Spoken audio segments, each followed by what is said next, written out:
ഇന്ന് ലഞ്ച് കഴിച്ചപ്പോൾ ഒരു 3 മണിയായി. എല്ലും കപ്പയായിരുന്നു കഴിച്ചിട്ടുണ്ടായിരുന്നത്. എൻ്റെ ഫ്രണ്ട് ഉണ്ടാക്കിയതാണ്.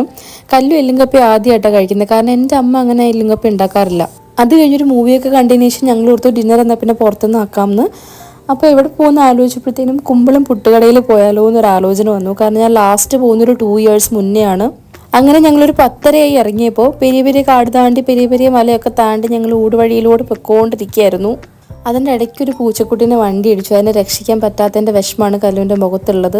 കല്ലു കുറേ നേരം ഭയങ്കര ഡൗൺ ആയിരുന്നു. അത് കഴിഞ്ഞ് ഫുഡ് കണ്ടപ്പോഴാണ് നമ്മളുടെ മൂഡ് നോക്കിയത്. ഞങ്ങൾ ഓർഡർ ചെയ്തത് പുട്ടും ചിക്കൻ കറിയും, പുട്ടും ബീഫ് കറിയും, പിന്നെ ചിക്കൻ ഫ്രൈയും, കൂടെ താറാവിൻ്റെ മുട്ടയും കട്ടൻ ചായയായിരുന്നു.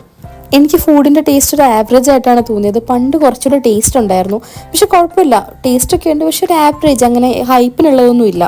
അത് കഴിഞ്ഞ് അതിൻ്റെ അടുത്തുള്ളൊരു ലേക്ക് ഉണ്ടായിരുന്നു. ഞങ്ങളൊരു 5 മിനിറ്റ് അവിടെ പോയി നിന്നതിന് ശേഷം തിരികെ വീട്ടിലേക്ക് പോയി, എന്നിട്ട് കിടന്നുറങ്ങി. അപ്പോൾ അത്രയേ ഉള്ളൂ. ബായ്.